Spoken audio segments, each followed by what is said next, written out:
Tak na yan, tak na. Good morning mga kabarski. Nandito tayo sa playa at nakita nyo mga bangka na to na hindi lumaot ngayong araw. Yan kasi gawa ng bagyong Pipito. Ayun. Pero may pailan-ilan na lumaot ngayon at alamin natin kung meron niya ba silang nahuling isda. Ayun, bago ang lahat, shout out muna sa ating mga silent viewers, sa ating mga solid subscribers, at sa ating mga kaibigang mga taga OFW. Yun, nasa malayong lugar sila, mga kabarski, mga idol. Palagi lang kayo mag-iingat dyan sa mga kababayan natin nasa abroad. Ayun. Ngayong araw ay tunghayan nyo po ang ating mga vlog ngayon dito sa fish terminal at alamin natin kung may isda nga bang dadating ngayong araw at alamin na rin natin ang mga presyuan mga kabarski. Hence, pakisamahan nyo ko ngayong araw at mag-ikot-ikot tayo mamaya dito sa palengke.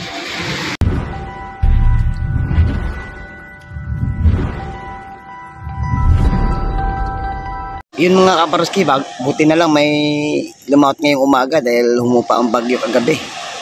Alamin natin kung anong huli nilang isda mga kabarski. Ayun yung mga kabarski, may dalawang bangka doon na dumating. Bali pangatlo na yan, meron kaninang isa na una. Isang caller ang huli. Kaya aabangan natin ang mga isdang dadalhin nila dito sa fish terminal. Ito na mga kabarski, oh. Ayun, may tangigi. Ayun. Sinasalansan ang tangigi mga kabarski. Meron pa doon, oh, yung kulay dilaw muntot, oh. Ano yata to? Talakitok. Tangigi at saka talakitok. Ito, bubuksan ni pare. Ano kaya to? Ayun. Ang tawag dyan sa isda na yan mga kabarski ay kabayas. Sa mga parting Bisaya mga kabarski, ano yan? Bulaw-bulaw o kabalyetas. Sa iba naman ay lumahan. Nakakonforme sa tawag ng mga iba't ibang lugar mga kabarski. Iyan ay magkaroon ng bulungan yan. Nagbubulungan sila kung magkano ang tawaran. Yun. Pag nagkasundo ay maaaring ikaw na ang magtatagumpay mga kabarski. Dahil nga sa kukunti isda ngayon, talaga namang medyo may kamahalan yan. Kaya sasabihin ko sa inyo maya lang mga kabarski kung magkano ang presyo o magkano ang kada kilo. Ayun mga kabarski, binili ng 310 ang napagkasunduan ng mga mamimili at saka yung may-ari ng isda. 300 Gs nagkakaalaman na. Ayun. Kaya yung itong kabayas ay pinag-uusapan pa mga kabarski kung magkano ibibigay. Kaya kailangan ay magkakasundo ng mabuti para magkaroon ng magandang usapan. Ayun, mamaya-maya lang itataktak na yan at kikiluhin pag nagkasundo na sa presyo. Ayun, malalaman natin maya-maya lang mga kabarski. Hindi magkakalayo ang presyo niyan mga kabarski. Tingnan nyo mamaya. 310 yung isang isda na yon, pero hindi magkakalayo yan, mamaya malalaman natin mga kabarski ang kanilang mapagkakasunduan. Magandang klase ito, talagang bagong huli. Tsaka katitila lang ng bagyo. At may huli na kaagad ang mga mangingisda natin ng ganito kaganda ng mga isda. Lalo mamayang gabi, maraming pupunta sa laot niyan. Dahil nga nagpapahuli ang isdang kabayas. Ayun na, nakasundo na mga kabarski. Ganon din ang presyo pala, 310 din ang kada kilo nito.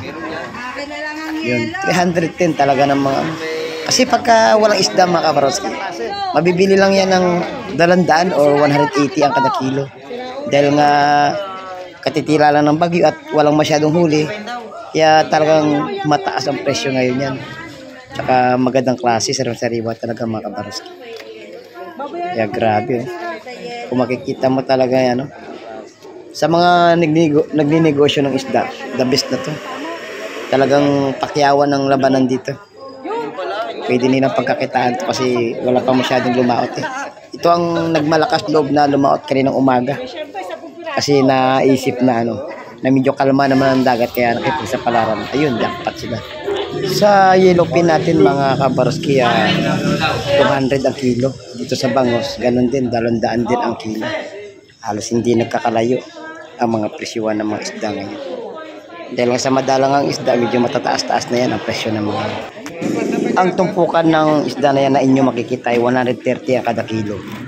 Sa sapsap 130. Yan, ganun din dun sa tumpukan ng bakoko, talakitok or salinga. Ayun, 130 na lang ang mga kabarski. Ito naman yung tumpukan ng bakoko na malalaki. May talakitok at saka kitang. Yun, 150 yun mga kabaroski ang bentahan. Dito sa mamali at may halong bakoko at saka 200 binibenta. Ito 80 lang kada tumpok ng ating tamban o lawlaw. Sa dulo na yun may hipong alamang 50 lang din ang tumpok. Itong alimasag binibenta ng 230 ang kada kilo. Ito may nilalatag dito na bakoko at mga maganda to, mga good size. 150 ang kada tumpok niya ng bakoko. Ayan, may tinaktak na na sapsap. Sa sapsap natin mga kabarski, 130 yan ang bintahan. Kaya dahil nga sa magandang klase yan at good size pa, halos pinakyaw na yan mga kabarski dyan ang sapsap. Yun, sariwa. Talaga namang bagong huli galing sa laot mga kabarski. 130 ang tumpok ng ating sapsap. Maliban lang dun sa bakoko ay 150 yan mga kabarski. At yun na nga mga kabarski, maya-maya lang nagtawag na yung ahente ng bayan. Hinahanap kung sino ang maganda tumawad. Ayan. Masaya dito sa terminal, sa fishport mga kabarski. Ang mga vendor dito ay masiyahin at nagkakasundo. Ayun na mga kabarski. Ayun na. Magkatawag na yung ahente dyan kung sino ang mapalad na tumawad. Ayun, pero 130 ang napagkasunduan kaya pinakyaw na. Ganito rito. Pre, ikaw panalo oh. Sigaw patay. Nakuha mo ng 130 no? Bahala ka na dyan. Sabi ko pa naman lupit. Magaling sa tawaran to eh, magaling.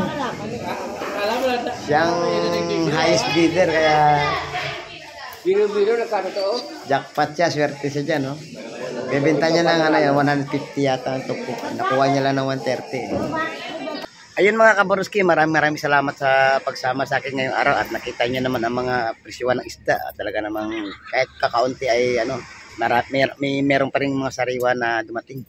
At siyempre, nagpapasalamat tayo at bumupa na ang bagyo at nakapag-update tayo dito sa fish terminal ng mga isdang dumating ngayong araw. Ayun, hanggang sa muli mga kabaroski, maraming salamat sa pagsama at God bless po sa ating lahat.